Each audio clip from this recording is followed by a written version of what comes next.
नमस्कार, मैं doctor Sanjay Jain, associate professor गणित, सम्राट पृथ्वीराज चौहान राजकीय महाविद्यालय अजमेर में। इससे पूर्व मैं आपको अवकलन गणित पे कुछ लेक्चर दे चुका हूँ। आज हम अभी जो अपना प्रेजेंट चैप्टर अनंत स्पर्शी एसिम्प्टोट चल रहा है उस पे आगे बात करेंगे। पिछले लेक्चर में हमने एसिम्प्टोट्स क्या होते हैं, एसिम्प्टोट्स निकालने के पहले लेक्चर दूसरे लेक्चर में हमने पैरेलल एसिम्प्टोट निकालने का देखा। तीसरे में हमने ऑब्लिक एसिम्प्टोट्स कैसे बनाने हैं, क्या फॉर्मूले हैं जिनसे हम निकाल सकते हैं अगर हमें कर्व दे रखी हो y बराबर एफ एक्स या एफ एक्स वाई फॉर्म में, या हमें बड़े एल्जेब्रिक इक्वेशन दे रखे हो कोई n घात वाले, और वो तो हम कैसे निकालते हैं। आज हम उससे आगे एक न्यूमेरिकल लेके जो हमने कल पढ़ा था उस पर बात करेंगे। मैं हल्का सा रिवाइज करते हुए, कल हमने पहले ली थी y बराबर एफ एक्स और वो इक्वेशन देने पे हमें m की वैल्यू निकलती है limit extending to infinity d y by d x, और m की वैल्यू वापस सब्स्टिट्यूट करके हम c निकालते हैं। y equal to m x plus c asymptote मान के चलते हैं, उसमें सब्स्टिट्यूट करके हम छोटे कर्व के लिए इक्वेशन निकाल सकते हैं। फिर हमने लिया था अगर हमारे पास जनरल एल्जेब्रिक कर्व हो तो हम इसको सॉल्व करने का कल हमने देख लिया था तरीका। सॉल्व करके हम एल्जेब्रिक मेथड काम में लेते हुए m का मान हाईएस्ट m के ऑर्डर को 0 रख के निकालते थे रूट्स, और फिर वो वैल्यू उन m के लिए हम c का मान इस फॉर्मूले से निकालते हैं। और अगर इस फॉर्मूले में c के डिफरेंट मान मिलेंगे वो m के साथ यूज़ करके हम सॉल्व कर सकते हैं। आज जो न्यूमेरिकल लेंगे हम वो यहाँ तक ही लेंगे। हालांकि कल हमने एक चीज़ और पढ़ी थी कि अगर जब m के मान समान हो जाए इस तरह के जनरल एल्जेब्रिक इक्वेशन में तो पैरेलल एसिम्प्टोट्स मिलेंगे हमको ऑब्लिक में भी, और उनको निकालने का तरीका हमने कल फॉर्मूले बताए थे ये दो। तो आज हम अभी जब m के मान बराबर होंगे वहाँ की बात नहीं कर रहे हैं, जब m और c के मान डिफरेंट मिलते हैं तो वो वाले न्यूमेरिकल लेके हम एक्सप्लेन करना चाह रहे हैं। कल वाला मेथड आज हम कैसे करें, ये पहला एग्जाम्पल हमने आज लिया है। इस वाले एग्जाम्पल में आप देखेंगे कि हमने एक कर्व लिए y cube minus x cube minus a x square is equal to 0। ये ऐसा इक्वेशन हमने क्यों लिया, बहुत छोटा इक्वेशन, केवल 3 टर्म है यहाँ पे हमारे पास है और 3 घात का है। 3 घात के क्वेश्चन में आपको 3 एसिम्प्टोट्स मिलनी चाहिए। ये हम पहले देख चुके हैं, n घात का समीकरण n एसिम्प्टोट देता है, अगर उसमें इमेजनरी होगी तो बात अलग है। तो ये सबसे सिंपलेस्ट एग्जांपल लिया हमने, बहुत छोटे टर्म्स का, 3 टर्म्स का, और x और क्यूब y क्यूब और एक सिंपल है एक्स स्क्वायर। कोई y स्क्वायर की टर्म नहीं है, कोई x की टर्म नहीं है, कोई y की टर्म नहीं है। ये सारा करते हुए हमने लिया। यहाँ हम क्या करते हैं, m की वैल्यू निकालने के लिए थोड़ा हम यहाँ पे देखें, जैसा हम मेन अपना जो कल हमने लेक्चर लिया था उसमें हमने ये बात नहीं बताई थी। हमने कहा था हाईएस्ट टर्म लेते हुए, चूंकि ये एक्स वाई में है, y बराबर एफ एक्स की फॉर्म में बदलें या उसमें, वो बदलने के लिए हम y को m ले रहे हैं, x को 1 सब्स्टिट्यूट कर रहे हैं दी हुई समीकरण में। तो हमें फाई 3m का मतलब क्या हो जाएगा, 3 घात वाली टर्म m में। जब आप इसमें रखोगे y को m और x को 1 तो ये m में 3 घात की समीकरण बन जाएगी, और उसको जब आप देखेंगे y क्यूब की जगह बन जाएगा m क्यूब, x क्यूब की जगह, चूंकि x की जगह 1 रख रहे हैं तो m cube minus 1 minus a only. Clear. तो ये हमारा जो टर्म बनेगा फाई 3m, 3m के घात वाली टर्म, तो m क्यूब बनेगा और माइनस 1 बनेगा। a में कोई m वाली टर्म नहीं है। क्लियर। तो m cube minus 1 phi 3m को हमने बनाया। ठीक है। इसके बाद फाई 2m निकालेंगे। फाई 2m का मतलब क्या हुआ, हमारे पास 2m के घात वाली टर्म, 2 ऑर्डर की है ना। तो यहाँ पे हमारे पास सिर्फ ए एक्स स्क्वायर है 2 ऑर्डर की, और उसमें भी x को जब आप 1 रख देंगे तो खाली क्या रह जाएगा, a। तो यहाँ फाई 2m का मतलब माइनस a, यहाँ वाला टर्म आप देख सकते हैं, उधर ले जाएंगे तो फाई 3m हमको मिल गया, फाई 2m मिल गया माइनस a। इस समीकरण में 2 घात वाला a की टर्म है माइनस ए एक्स स्क्वायर, तो इसमें x को 1 रखते ही माइनस a रह जाएगा। तो ये फाई 3m निकाल लिया, फाई 2m निकाल लिया हमने। अब इसके बाद हमें चाहिए phi 3 dash m. Phi 3 m को हम क्या करेंगे, एम का मान निकालने के लिए यहाँ पे अभी हम डैश नहीं निकाल रहे हैं, सी की वैल्यू निकालते समय हम डैश का प्रयोग करेंगे। तो यहाँ फाई 3 एम को 0 के बराबर रखते हैं हम एम की डिफरेंट डिफरेंट वैल्यू निकालने के लिए। तो यहाँ बहुत सिंपल है, चूंकि हमने छोटा सा एग्जाम्पल लिया था। फाई 3 एम को 0 रखेंगे तो एम क्यूब माइनस 1 बराबर 0 आ जाएगा। और ये कैसा टर्म हो गया, कैसा समीकरण हो गया, ए क्यूब माइनस बी क्यूब तक की तरह का, जो आप पढ़ के आ चुके हैं पहले क्लास में। तो हम इसको सीधा फैक्टर कर सकते हैं। एम क्यूब माइनस 1 बराबर 0 मीन्स एम माइनस 1, एक ब्रैकेट किया आएगा इसका, दूसरा m square plus m plus 1। आपको ध्यान हो तो ए क्यूब माइनस बी कैसे करते थे आप, ए माइनस बी, क्लियर, और A square plus B square plus A B आता था। तो ये टर्म उसी तरह से आ रही है, ठीक है। और ये 1 इधर जोड़ा तो 1 उधर आ गया आपके पास, ठीक है। तो ये हमारे पास m के लिए समीकरण आ गई, ओके। ये समीकरण आने के बाद हम जब इससे m के रूट्स निकालते हैं तो m माइनस 1 को 0 रखोगे तो आपको सीधा सीधा दिख रहा है कि m बराबर कितना हो गया, 1, क्लियर। ये यहाँ पे आप देखें हल्का सा मिस्टेक लग रहा है, ये 0 आना चाहिए इधर का। तो m माइनस 1 0 के बराबर होगा तो m बराबर 1 हो जाएगा, क्लियर। और m स्क्वायर प्लस m प्लस 1 को माइनस जो फॉर्मूला होता है आपका minus b plus minus under square b square minus 4ac upon 2a वाले से हम यहाँ से कोफिशिएंट कैलकुलेट करेंगे। m स्क्वायर का 1 है, m का 1 है, कॉन्स्टेंट जो है हमारा 1 है। तो ये वैल्यू रखते हुए जब हम इससे m के दो मान देखते हैं तो माइनस बी प्लस माइनस वाले फॉर्मूले से ये आ रहा है, और इसमें क्या आ रहा है, टर्म आयोटा आ रहा है। तो आप एक चीज़ देख रहे हैं, यहाँ प्लस माइनस में आयोटा आ रहा है, यानी एक बार प्लस का एक बार माइनस का। तो यहाँ पे m की एक वैल्यू रियल मिल रही है और दो वैल्यू जब प्लस लोगे और माइनस लोगे तो दोनों कैसी मिल रही है, इमेजनरी। That is important.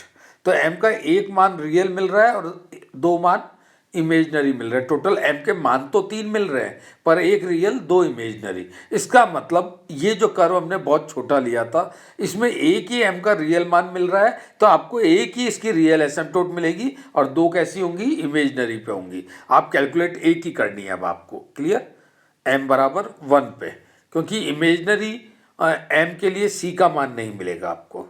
अब c का फॉर्मूला होता है हमारा, कल जो हमने फॉर्मूला लिया था उसी में, फाई n माइनस 1 m, यहाँ पे n की उच्चतम घात 3 है तो फाई 2 m हो जाएगा, और नीचे आएगा फाई n डैश m, तो यहाँ फाई 3 डैश m।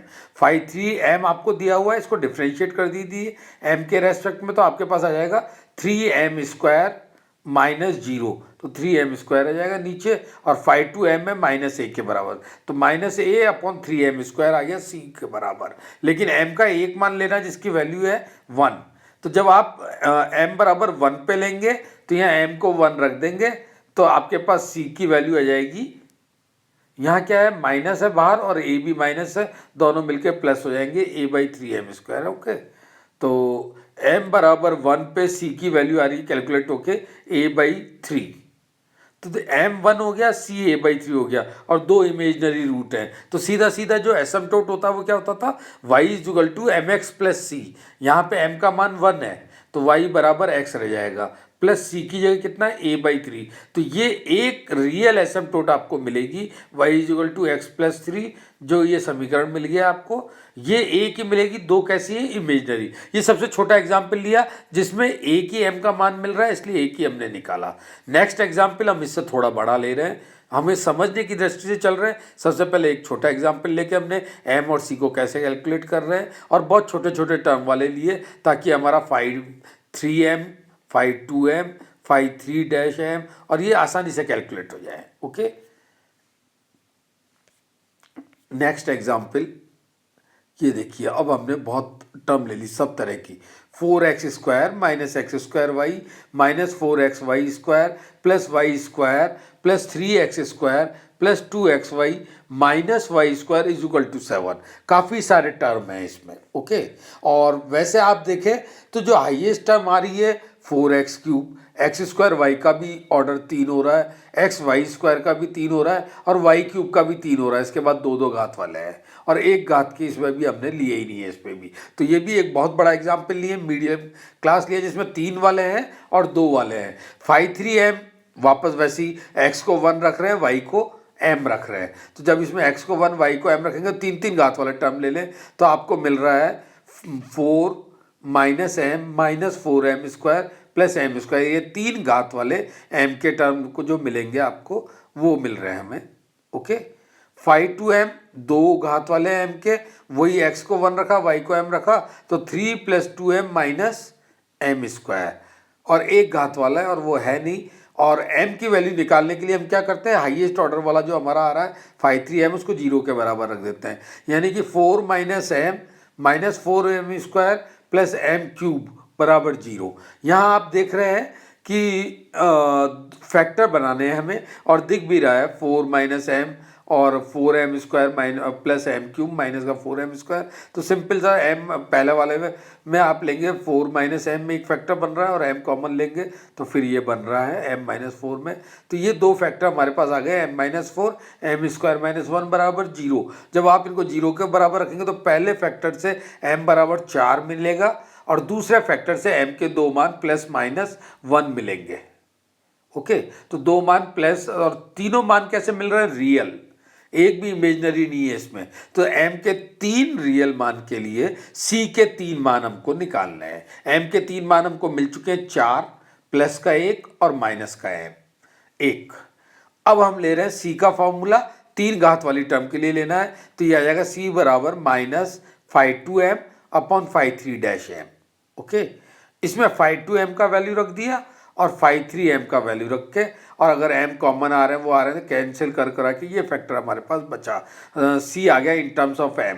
अब जब हम m की पहला मान लेंगे, यहाँ पे पहला मान +1 लिया है, दूसरा -1 लिया है और तीसरा 4 लिया है। ये मान इस फॉर्मूले में m की जगह रख देंगे यहाँ पे, तो इस जगह रखने पे c का मान 2/3 मिल रहा है, m बराबर +1 रखने पे c का मान 2/3, m बराबर -1 रखने पे c का मान 0 आ रहा है, m बराबर 4 रखने पे c का मान 1/3 आ रहा है। तो हमारी समीकरण हो जाएगी y = mx + c।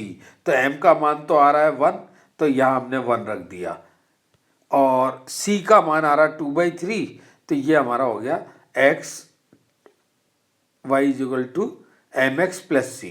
ओके, तो ये c हो गया हमारा 2/3। यहाँ पे आप एक बार चेक करिए, 3 और 2 5 माइनस के और 1 प्लस का, तो माइनस के 4 ऊपर हो गए, और नीचे आपके पास है 8 माइनस का 1 9 प्लस का 3। ओके, तो ये हमारे पास 16 के आ गए 2/3। क्लियर। तो यहाँ पे जब आप इन इक्वेशंस को m और c को रखेंगे तो हमारे पास मिलेगा y = mx + c। ओके, तो यहाँ पे प्लस आएगा, y = mx + c। ओके, ये +c। सेकंड में जब आप सॉल्व करेंगे तो m बराबर -1 लिया है आपने। ओके, तो c की वैल्यू कितनी आ रही है, इसी फॉर्म में रख के 0, तो ये सीधा सीधा बन जाएगा y बराबर m बराबर -1 है तो माइनस का x आ जाएगा, और प्लस c की वैल्यू 0 है तो y बराबर -x आ जाएगा। ओके, तीसरे केस में लिए आपने m बराबर 4 रखा, तो और c की वैल्यू जब m में 4 में रखी तो ये आ रहा है 1/3, तो यहाँ आ जाएगा आपके पास y = 4x + 1/3। ओके, तो ये तीन समीकरण हमारे पास x और y में एसिम्प्टोट मिल गए हैं। जो यहाँ इस पर्टिकुलर क्वेश्चन में क्या था, हमने बड़ा लिया, m के 3 डिफरेंट मान मिले, तो c के उसके कॉरस्पॉन्डिंग 3 डिफरेंट मान आ रहे हैं।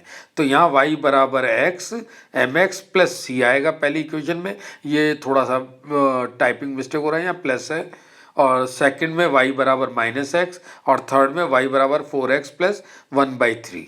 तो ये हमारा सेकंड एग्जाम्पल हुआ। 3 घात की समीकरण है, तीनों ही रियल इक्वेशंस आ रही हैं एसिम्प्टोट्स की। ओके, नेक्स्ट एक और ले रहे हैं हम, जिसमें एक बेसिक कंसेप्ट यूज़ होगा। पिछले एग्जाम्पल में या पिछले कल के टॉपिक में हमने देखा था कि m के समान मान के लिए c के मान निकालना मुश्किल होता है, पैरेलल एसिम्प्टोट मिलते हैं। यहाँ पे अब हम देखेंगे कि कई बार m के डिफरेंट मान के लिए c के मान सेम आ रहे हैं। ये एग्जाम्पल में हमने वही कोशिश की है, और इस एग्जाम्पल में हमने एक और बड़ा क्यूबिक इक्वेशन फैक्टर फॉर्म में दिया है। अभी तक हम दे रहे थे फैक्टर फॉर्म में नहीं थे। यहाँ पे देखिए आपको क्वेश्चन x + y, एक मिनट, x + y है या x - y है, ये हमें चेक करना पड़ेगा। ये दिस इज x - y अगला फैक्टर है x प्लस वाई, उससे अगला फैक्टर है x प्लस 2y प्लस 2 बराबर x माइनस 9y माइनस 2, बराबर में भी x y की टर्म है। अब इन तीनों टर्म को प्रोडक्ट करें हम, या सीधा y बराबर जो हम पहले किया है x बराबर 1 y बराबर m रखते हैं, तो ये फैक्टर फॉर्म में ही हमने तीन घात वाली, क्योंकि पहले तीन फैक्टर का प्रोडक्ट करेंगे जब ये तीन घात वाली टर्म बनेंगी, तो ये हमने सीधे सीधे x और y को m रख दिया, तो ये तीन m आ रहा है तीन अलग अलग फैक्टर में, तो m क्यूब वाली समीकरण बनेगी, इसलिए ये फाई 3m आ गया। फाई 2m निकाल लिया हमने, और फाई 3m को हमने 0 के बराबर करना है। चूंकि तीन फैक्टर m के साफ साफ दिख रहे हैं और इसको हम 0 के बराबर करेंगे, तो हमारे पास सीधा सीधा m का मान पहले फैक्टर से 1 आएगा, दूसरे से -1 आएगा, और तीसरे से -½ आएगा। तो ये m के तीन मान आ गए। ये हम वही c के फॉर्मूले में रखना चाह रहे हैं। c को पहले हमने m में सॉल्व कर लिया, ये c बराबर -φ2m अपॉन φ3 m, और जब ये वैल्यू रख रहे हैं हम, तो यहाँ पे m के जब इसमें मान रख रहे हैं, तो हमारे को m बराबर 1 रखने पे भी c 0 आ रहा है, और m बराबर -1 रखने पे भी c 0 आ रहा है। ये एक उल्टी चीज़ अभी तक हमने कहा था, m के मान समान हो तो पैरेलल आते हैं, और c का मान निकालने के लिए हमको मुश्किल होता है। यहाँ m के मान डिफरेंट है, देखिए 1 और -1 मैंने गोले बना के लिखे हुए हैं, ये डिफरेंट है। m के डिफरेंट मान पे c का मान समान हो सकता है, क्लियर, लेकिन m के समान मान होने पे c का मान समान निकालोगे तो एक पैरेलल एक एसिम्पटोट कम हो जाएगी आपकी, इसलिए हमें पैरेलल एसिम्पटोट निकालने पड़ते हैं दूसरे फॉर्मूले से। यहाँ आप देखिए डिफरेंट m के मान के c हो सकता है सेम, तो ये एक कंसेप्ट आपको ध्यान रखना है। m डिफरेंट होने पे c सेम हो सकता है, लेकिन m सेम होने पे c डिफरेंट आए उसके लिए अलग फॉर्मूला यूज होगा। ओके, m बराबर -½ रखने पे आ गया -1। तो अब आप ये देखें m की तीन मान थे, और उसके लिए करस्पॉन्डिंग c के भी दो मान सेम आ रहे हैं और एक आ रहा है -1। तो यहाँ पे आपकी समीकरण बन जाएगी, पहले के केस में m बराबर 1 पे y बराबर x, दूसरे में -1 पे y बराबर -x दूसरा एसिम्पटोट, और तीसरे में y बराबर -½ x, और c का मान भी -1 है तो -1। तो ये तीन एसिम्पटोट y बराबर x, y बराबर -x और y बराबर -x/2 -1। तो ये तीसरा एग्जाम्पल लिया जो फैक्टर फॉर्म में है, तीनों m की रियल वैल्यूज मिल रही हैं, पर c की दो वैल्यू सेम मिल रही है और एक वैल्यू अलग मिल रही है, और इसलिए हमारे ये डिफरेंट एसिम्पटोट मिल सकते हैं। c के मान समान हो सकते हैं, इसमें कोई प्रॉब्लम नहीं है। m के मान तीन डिफरेंट होने से तीन एसिम्पटोट मिल गए हमें। तो आज हमने सिर्फ वो वाले केस किए जहाँ m डिफरेंट है और c भी उनकी अलग अलग वैल्यू आ रही है। पहले एग्जाम्पल में हमने छोटा सा लिया, एक रियल एसिम्पटोट मिल रहा था, दूसरे में तीनों मिल रहे हैं, और तीसरा फैक्टर फॉर्म वाला लिया, इसमें भी तीनों मिल रहे हैं। आज आपको अब इसके ऊपर बेस जो हमने काम किया है, ये समझाया है, ये आपको एग्जाम्पल दिए हुए हैं, इनको आज आपको सॉल्व करना चाहिए। कल तक सॉल्व करें आप, और इस मेथड को आपको समझ में आ रहा है इतना, केवल आपको फाई 3m फाई 2m ये निकालने हैं, और फाई 3m को 0 के बराबर रख के m की जितने घात की समीकरण उतने रूट निकालने हैं। वो रियल हो सकते हैं और वो इमेजनरी हो सकते हैं। रियल के लिए फिर आपको c कैलकुलेट करना है, और m और c के डिफरेंट मान लेते हुए y बराबर mx प्लस c में रख के एसिम्पटोट मिलेंगे आपको। आज के लिए इतना ही, आप इन पे प्रैक्टिस करें, और कल हम इससे आगे जब m के मान समान आए उनके लिए बात करेंगे। तो आज के लिए इतना, धन्यवाद, थैंक यू।